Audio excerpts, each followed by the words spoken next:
せてやろう。本物の絶望を。Sementara itu, di halaman istana kerajaan Elf, para bangsawan mulai panik setelah mendengar peringatan dari Ellie. Banyak dari mereka mendesak agar ratu dan kanselir segera dievakuasi. Namun, saat mereka masih saling beradu pendapat, Ellie sudah tiba di istana dan berdiri menunggu seseorang yang bersedia bertanggung jawab atas penyerangan terhadap menara raksasanya. Bagi Ellie sendiri, pertahanan sihir di istana kerajaan Elf terasa terlalu lemah, dan ia tidak menyangka bahwa rencananya sejauh ini bisa berjalan semudah ini. Ketika waktu yang ia berikan hampir habis, Ratu Elf akhirnya muncul dan mendekati Ellie, lalu memperingatkannya agar bersikap sopan, menyingkirkan naganya, dan segera meninggalkan kerajaan Elf. Ellie merespons dengan tenang. Ia menjelaskan bahwa alasan kedatangannya adalah karena pasukan dari kerajaan Elf telah berani membuat kekacauan di wilayahnya. Jadi menurutnya, pihak kerajaan Elf lah yang tidak sopan sejak awal. Ratu Elf kemudian bertanya apakah Ellie adalah pemilik menara raksasa. Ellie menjawab bahwa ia bisa dipanggil sebagai penyihir menara raksasa. Ratu Elf lalu menanyakan keberadaan Hardy dan pasukan White Knight. Ellie mengatakan bahwa mereka sudah menerima hukuman atas perbuatan mereka. Ketika Ratu Elf menunjukkan rasa tidak terima, Ellie balik bertanya mengapa kerajaan justru mengirimkan pencuri untuk menyusup ke dalam menaranya. Ratu Elf membantah, mengatakan bahwa mereka bukan pencuri. Mereka hanya ingin menyelidiki laporan munculnya naga merah di dekat ibu kota. Namun Ellie jelas tidak percaya dengan alasan itu. Menurutnya, tujuan mereka adalah mencuri harta dan hasil penelitiannya. Dan hal itu bisa dibuktikan dengan membaca ingatan Ratu Elf secara langsung.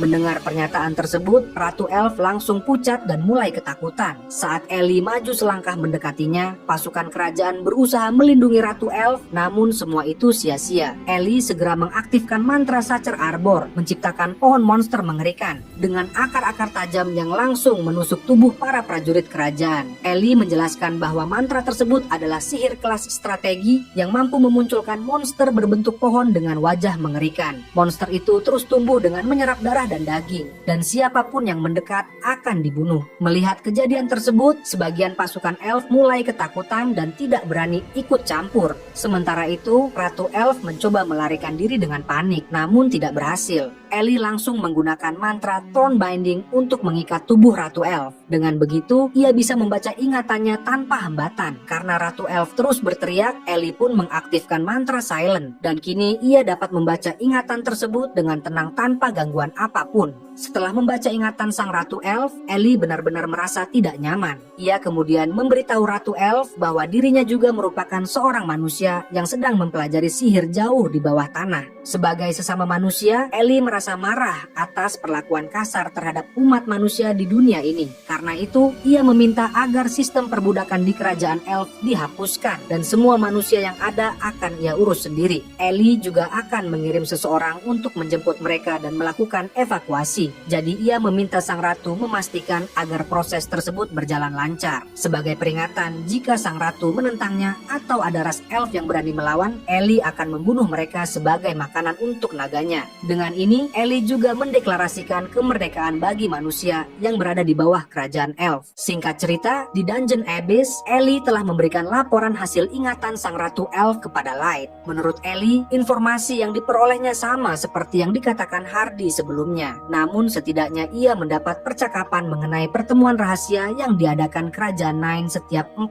tahun sekali. Dan pertemuan tersebut membahas mengenai keberadaan lain selain Master. Light bertanya-tanya apakah benar ada sosok lain selain Master yang dianggap berbahaya dan kemungkinan keberadaan tersebut akan dibunuh jika muncul. Light juga menanyakan apakah Ellie mengetahui detail lebih lengkap hasil pembahasan pertemuan itu. Namun sayangnya Ellie menjawab bahwa ia tidak tahu dengan jelas karena sang ratu sendiri tidak mengetahui detailnya. Light dapat memaklumi hal itu karena semakin banyak informasi baru maka analisisnya akan semakin sulit. Setelah itu Light mulai membahas topik lain, yaitu pembebasan para manusia yang sebelumnya menjadi budak kerajaan Elf, dan sejauh ini rencana tersebut berjalan lancar. Ellie membenarkan saat ini sudah ada sekitar 5.000 orang yang berhasil dibebaskan dan mereka semua telah mendapatkan perlindungan di sekitar menara raksasa. Semua ini dapat berjalan tanpa hambatan berkat dukungan Light. Selain itu, berkat bantuan kelompok Mohawk dan lainnya, proses pembebasan serta perlindungan dapat dilakukan dengan baik. Sebenarnya Light sempat berniat untuk menguasai kerajaan Elf, namun hal itu itu tidak akan menguntungkan baginya. Ellie pun sependapat karena melakukan hal tersebut secara terang-terangan tidak akan menguntungkan. Akan jauh lebih baik jika menguasainya dari balik layar dan memanfaatkannya di masa mendatang. Light mengakui bahwa berkat Ellie, ia dapat membalaskan dendamnya pada Sasha dengan sempurna. Selain itu, informasi tentang Master juga semakin bertambah, sehingga semuanya dapat dimanfaatkan secara maksimal. Light kemudian mengucapkan terima kasih kepada Ellie karena bantuannya selama ini. Mendengar hal itu, Ellie benar-benar merasa bahagia dan berkata bahwa ia hanya membantu sedikit saja. Namun tiba-tiba Mei menghubungi Light melalui telepati dengan tergesa-gesa. Mei memberitahu bahwa berdasarkan informasi yang ia dapatkan, salah satu target balas dendam Light yaitu Shionne yang merupakan ras Dark Elf saat ini sedang sekarat di dasar dungeon. Mendengar informasi dari Mei, seketika itu juga Light benar-benar terkejut.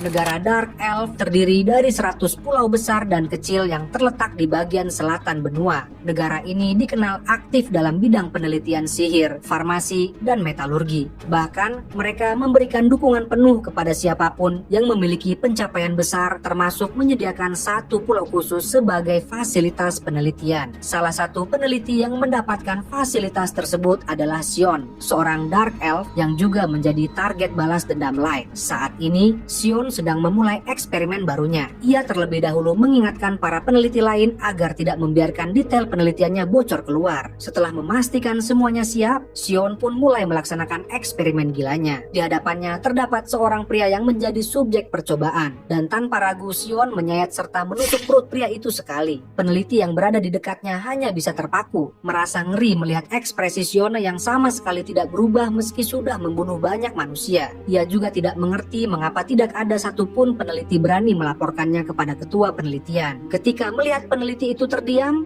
Sion memintanya untuk terus mengamati keadaan subjek percobaan. Peneliti tersebut sebenarnya tahu bahwa eksperimen ini berhubungan dengan penelitian jiwa manusia. Namun ia masih penasaran apakah menyiksa subjek dengan pisau benar-benar diperlukan. Sion menjelaskan bahwa hal tersebut memang dibutuhkan karena akan sangat merepotkan jika subjek percobaan melawan. Dengan memberikan rasa sakit sejak awal, rasa takut, kesedihan, dan keputusasaan akan tertanam dalam diri subjek, sehingga ia tidak akan berani memberontak. Selain itu, menyiksa tubuh fisik sama saja dengan menyiksa jiwa, yang nantinya memudahkan Sion untuk mengambil jiwa pria tersebut. Karena itu, Sion memerintahkan peneliti baru yang ada di depannya untuk segera bersiap sebelum subjek percobaan meninggal. Sion tampak sangat menikmati jeritan manusia itu, layaknya hewan ternak yang sedang disembelih. Setelah memastikan semuanya berjalan sesuai rencana, ia memberi instruksi untuk memulai eksperimen dan mengalirkan energi sihir melalui regu penyihir. Beberapa saat kemudian, regu penyihir mulai mengarahkan energi sihir mereka langsung ke tubuh subjek. Pria itu seketika tersambar gelombang sihir besar yang membuatnya menjerit kesakitan. Melihat energi sihir begitu kuat, Sion segera meminta agar aliran sihirnya dikurangi.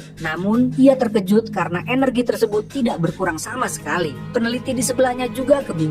Padahal ia sudah mengurangi alirannya hingga setengah, namun tetap tidak ada perubahan sedikit pun. Mengetahui kondisi tersebut, Sion segera memerintahkan agar eksperimen dibatalkan, lalu meminta tim penyihir untuk mundur supaya energi sihir yang berlebihan bisa dialihkan ke pilar batu sihir agar segera terserap. Namun, salah satu peneliti justru menyarankan agar tidak melakukan hal itu karena energi sihirnya sudah terlalu tinggi dan jika terus dialirkan, subjek percobaan bisa langsung terbunuh. Sementara itu, Sion sendiri tidak mengerti apa yang sebenarnya terjadi karena meskipun aliran sihir telah dihentikan, sumber energi itu terus muncul tanpa henti. Beberapa detik kemudian, sebuah celah dimensi tiba-tiba terbentuk dan Sion menganggap itu sebagai efek dari ruang yang mulai terdistorsi. Lubang yang awalnya kecil perlahan membesar dan bahkan memunculkan retakan di langit, membuat seluruh orang yang berada di ruangan menjadi bingung dan panik. Tak lama setelah itu, secara mengejutkan, dari balik celah dimensi tersebut muncul seekor makhluk misterius yang menyerupai naga berukuran sangat besar. Pada saat yang sama, Sion langsung merapalkan sihir terkuat sahabatnya yang bernama Black Death Disaster untuk menahan teriakan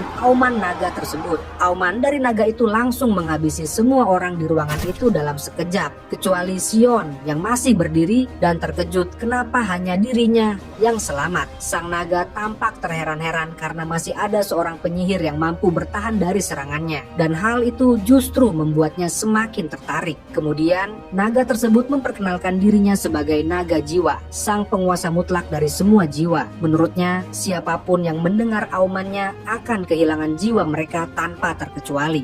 Naga jiwa menduga Sion dapat selamat karena sempat mengeluarkan serangan kecil sebagai penahan, dan baginya itu hanyalah keberuntungan. Setelah itu naga jiwa langsung memakan semua jiwa yang terbunuh di ruangan tersebut. Di sisi lain, Sion menduga cahaya yang muncul dari tubuh orang-orang yang mati barusan adalah wujud jiwa mereka. Baginya yang sudah menghabiskan waktu bertahun-tahun untuk meneliti keberadaan jiwa dengan mengorbankan banyak manusia dan item langka, ia sama sekali tidak menyangka bahwa naga jiwa bisa dengan mudah menarik jiwa seseorang hanya dalam sekali auman. Selain itu, ia juga tidak pernah mendengar adanya monster di dunia ini yang mampu memangsa jiwa secara langsung. Hal ini menjelaskan bahwa keberadaan naga jiwa kemungkinan berasal dari dunia lain dan dapat berinteraksi dengan jiwa. Semua fakta tersebut justru membuat Sion merasa kagum dan terpukau. Sion lalu memuji kekuatan naga jiwa dan mengajaknya bekerja sama dalam penelitiannya. Naga jiwa merasa heran karena Sion sama sekali tidak menunjukkan rasa takut, bahkan terlihat gembira. Melihat tekad jiwa Sion yang tidak menyerah pada apapun demi penelitiannya, naga jiwa akhirnya menerima tawarannya. Namun sebagai gantinya, ia meminta jiwa manusia sebagai tumbal. Tidak peduli asalnya dari mana, selama ia bisa memakannya, maka itu sudah cukup.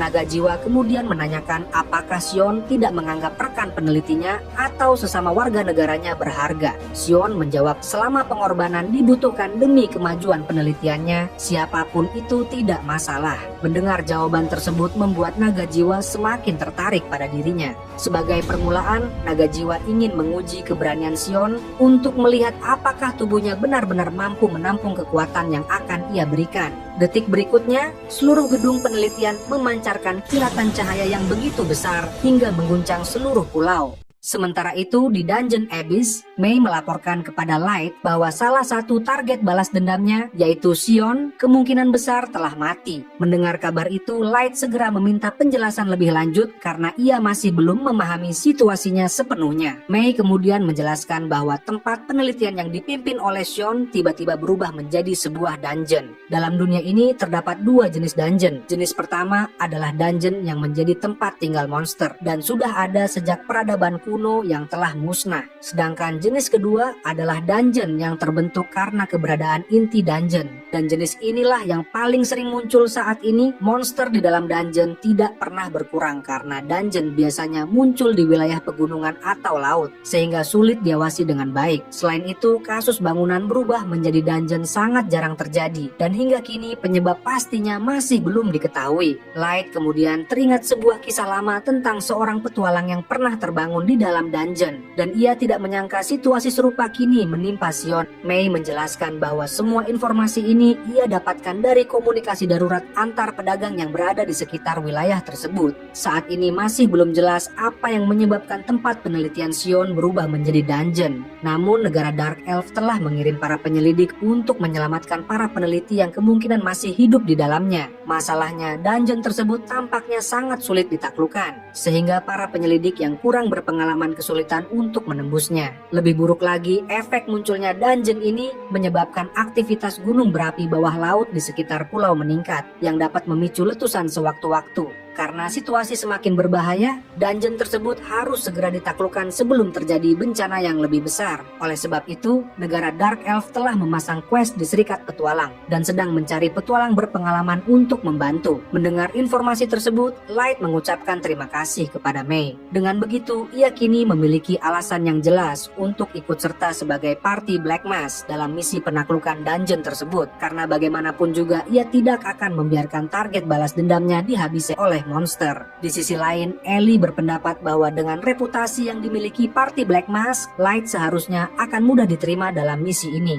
Light menerima saran dari Ellie. Namun jika pada akhirnya permintaannya tetap ditolak, ia masih bisa meminta bantuan Ellie untuk mendapatkan dukungan dari kerajaan Elf sebagai surat rekomendasi resmi. Ellie menyetujui permintaan tersebut dan memastikan akan segera menghubungi Ratu Elf. Dengan tekad yang kuat, Light bersumpah tidak akan membiarkan Sion mati begitu saja. Dan baginya, tidak peduli apapun caranya, balas dendamnya harus terpenuhi. Bisa dikatakan, negara Dark Elf tidak memiliki pemimpin yang jelas. Karena kondisi geografisnya yang terpisah-pisah, 4 perwakilan klan besar mengatur masing-masing pulau, lalu menentukan kebijakan nasional melalui pertemuan klan. Saat ini di wilayah perwakilan klan timur, tepatnya di kediaman Gigis, berlangsung sebuah pertemuan penting. Di sana, Gigis perwakilan klan timur sedang berbincang dengan Yudo, seorang petualang peringkat A dari ras Dark Elf. Gigis langsung meminta maaf karena sudah memanggil Yudo di tengah kesibukannya. Namun Yudo tidak mempermasalahkannya karena ia merasa sudah banyak menerima bantuan dari pihak Gigis. Ia hanya bertanya apakah Gigis kurang tidur karena terlihat jelas kantung mata yang menebal di bawah matanya. Gigis menjelaskan bahwa beberapa hari ini ia sangat kesulitan menangani masalah dungeon laboratorium.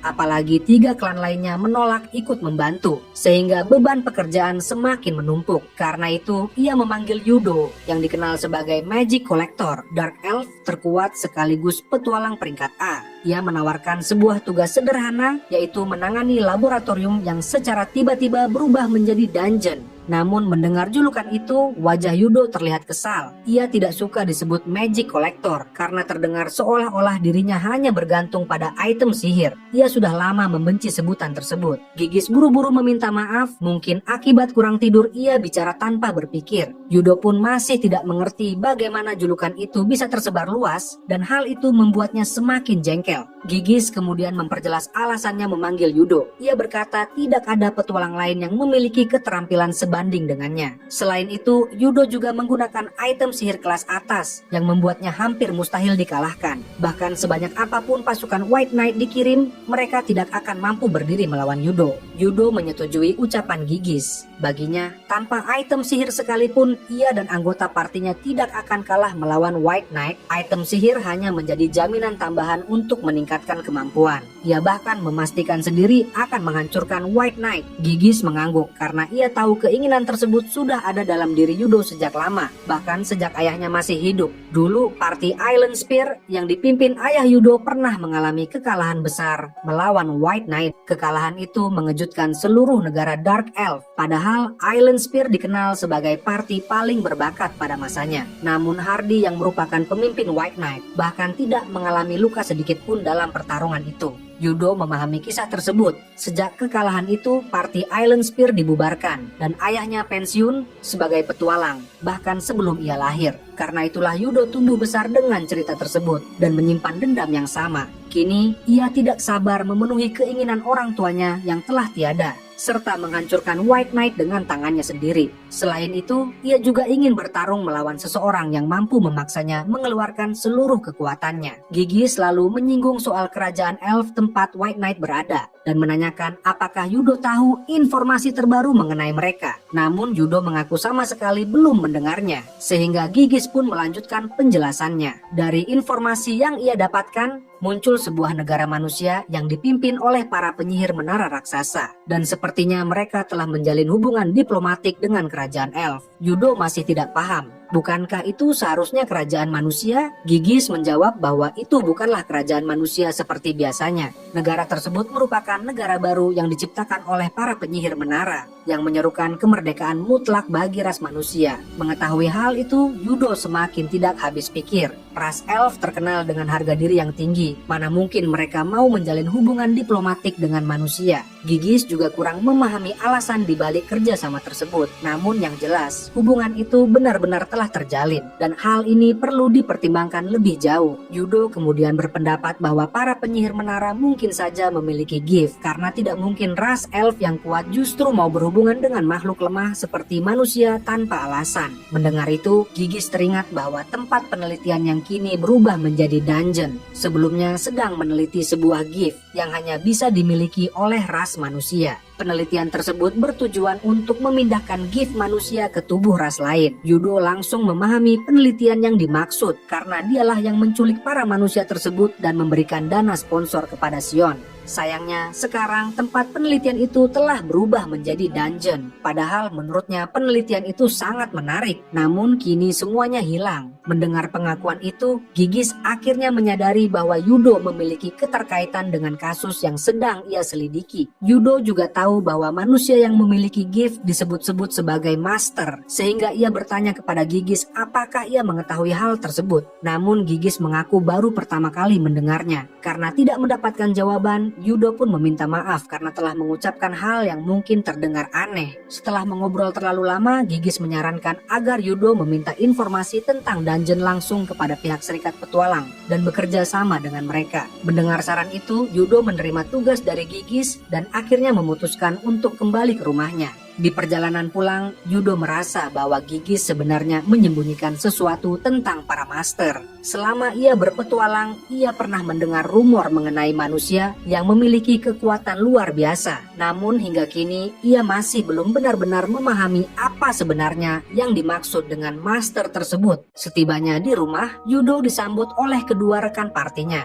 Ayla dan Laye. Di sana ia langsung memberitahu bahwa dalam beberapa hari ke depan mereka akan menuju dungeon laboratorium, sehingga ia meminta keduanya menyiapkan semua perlengkapan yang diperlukan. Mendengar hal itu, Ayla dan Laye segera menerima perintah tersebut. Namun, ketika ditugaskan untuk membuat daftar persediaan, Laye justru berniat menyerahkan tugas itu kepada kakaknya. Ayla merasa keberatan karena menurutnya Laye seharusnya ikut membantu agar pekerjaannya tidak semakin menumpuk. Terlebih lagi mereka adalah kakak beradik. Meski begitu, Laye tetap beralasan bahwa pekerjaan tersebut akan selesai lebih cepat jika kakaknya saja yang menanganinya. Ia mengaku memiliki tugas lain dan akan memberikan kemampuan terbaiknya untuk membantu Yudo saat bertarung nanti. Ayla menganggap Laye hanya mencari alasan dan melimpahkan seluruh tanggung jawab kepadanya. Menurutnya, jika Yudo sampai turun tangan membantu, justru itu tidak sopan. Pertengkaran kecil pun meletus, membuat keduanya saling mengejek dan memancarkan niat membunuh satu sama lain. Melihat situasi memanas, Yudo segera menengahi dan meminta keduanya berhenti. Meskipun bersaudara, ia tidak ingin melihat mereka bertengkar karena hal sepele. Laye membela diri dan menganggap bahwa seorang wanita memang pantas mendapatkan kasih sayang dari pria berbakat seperti Yudo, bahkan jika harus bersaing dengan kakaknya sendiri. Mengejutkannya, Ayla justru setuju karena menurutnya akan lebih mudah bersaing dengan saudara sendiri daripada wanita asing. Agar perdebatan tersebut berakhir, Yudo meminta Laye untuk tetap membantu kakaknya. Ia juga meminta Ayla untuk berhenti menganggap semua orang sebagai musuhnya. Bagaimanapun, tugas ini harus mereka jalankan dengan serius, karena perintahnya langsung datang dari Gigis. Setelah situasi tenang, Laye bertanya apakah permintaan kali ini berhubungan dengan master. Yudo menjawab bahwa tugas tersebut tidak ada kaitannya. Namun sikap Gigis ketika menjawab pertanyaan mengenai master terasa mencurigakan, seolah ia menyembunyikan sesuatu. Rumor tentang master yang memiliki kekuatan layaknya monster di antara manusia memang sudah tersebar. Dan meski awalnya Yudo meragukannya, kini ia mulai yakin bahwa ada hal besar yang ditutupi. Yudo tidak tahu alasan Gigis merahasiakannya, namun ia berencana membuat Gigis berhutang budi agar kelak mau memberikan informasi tentang master. Selain itu, Yudo mengaku sudah menginvestasikan uang dan menyalurkan banyak manusia ke dalam penelitian tersebut. Karena itu, akan menjadi kerugian besar jika ia tidak menyelamatkan Sion. Laye juga sependapat dengan Yudo yang telah menginvestasikan banyak uang kepada Sion untuk meneliti para manusia yang memiliki gift. Karena itulah, sudah sepantasnya mereka tidak menyia-nyiakan segala dukungan dan bantuan tersebut. Ayla pun ikut merasa kesal, sebab di pasar budak sangat jarang ditemukan manusia yang memiliki gift. Akibatnya, mereka tidak punya pilihan selain menculik manusia secara langsung. Terlebih lagi, proses penculikan manusia bergift terkadang membuat keadaan menjadi repot, karena jika anak itu menolak, mereka terpaksa harus menghabisi kedua orang tuanya. Namun, membunuh orang tua di hadapan sang anak seringkali membuat anak tersebut menangis dengan keras, dan hal itu membuat Laye kesal. Untungnya, Ella memiliki kemampuan yang dapat melumpuhkan tubuh korbannya sekaligus menghentikan tangisan mereka, sehingga ia tidak perlu mengeluarkan tenaga ekstra. Laye sempat berpendapat bahwa seharusnya mereka hanya perlu mematahkan tangan dan kaki targetnya saja. Namun tindakan itu berpotensi membunuh manusia tersebut. Karena itu, ia mengakui kemampuan kakaknya memang sangat membantu. Di samping itu, bagi Yudo, semua perlawanan manusia sama sekali tidak ada gunanya. Bukan hanya orang tuanya saja, bahkan para penduduk desa juga seringkali ikut melindungi target mereka. Anehnya, hal tersebut justru memberikan kesenangan tersendiri baginya. Jika saja para penduduk desa tidak ikut campur, Laye tidak akan sampai menghancurkan seluruh desa. Ia bahkan penasaran mengapa manusia bisa sebodoh itu. Yudo kemudian menambahkan, justru manusia ternak yang bodoh seperti itulah yang cocok menjadi sasaran. Apalagi jika penelitian Sion berhasil, mereka berpotensi menjadi master. Jika itu terjadi, mereka bisa memiliki kekuatan luar biasa yang bahkan mampu melebihi pasukan White Knight. Karena alasan itulah, mereka harus menaklukkan dungeon laboratorium dan menyelamatkan Sion agar penelitian tersebut dapat terus dilanjutkan. Singkat cerita, Party Light saat ini berada di atas kapal yang sedang menuju ke negara Dark Elf. Bagaimanapun juga Light tidak akan membiarkan siapapun menghalangi balas dendamnya terhadap Sion. Oleh karena itu, ia merasa harus melihat Sion secara langsung di negerinya sendiri. Di saat yang sama, Gold berkata bahwa sehari setelah mereka meninggalkan kerajaan Elf, tujuan mereka sudah mulai terlihat karena ia dapat melihat negara Dark Elf dari kejauhan. Light juga menyadari bahwa salah satu pulau yang terlihat adalah Pulau Kojima, milik negara Dark Elf, tempat laboratorium Sion berada. Bisa dibilang, laboratorium itu Siona dapatkan setelah mengkhianati Light. Dan ironisnya, kini laboratorium tersebut justru berubah menjadi dungeon yang mengancam nyawanya. Menurut Gold, ini adalah karma yang pantas bagi Sion karena telah melakukan penelitian kejam. Sementara itu, Nemumu bertekad menyeret Sion hidup-hidup ke hadapan Light. Gold kemudian berganti topik dengan membahas kondisi kerajaan Elf yang menurutnya semakin mengerikan. Sejak para manusia dibebaskan dari perbudakan, tidak ada lagi yang bertugas membersihkan sampah, sehingga kerajaan tersebut dipenuhi tikus dan kotoran yang menjijikan di mana-mana. Hal ini terjadi karena ras elf sudah terlalu lama menyerahkan pekerjaan itu kepada budak manusia, hingga kini mereka terlihat seperti orang bodoh yang bahkan tidak mampu mengurus hal sederhana seperti pengelolaan sampah. Light berpendapat bahwa dari apa yang terlihat, ras elf sudah terlalu lama menikmati kehidupan dari hasil penindasan manusia tanpa ampun.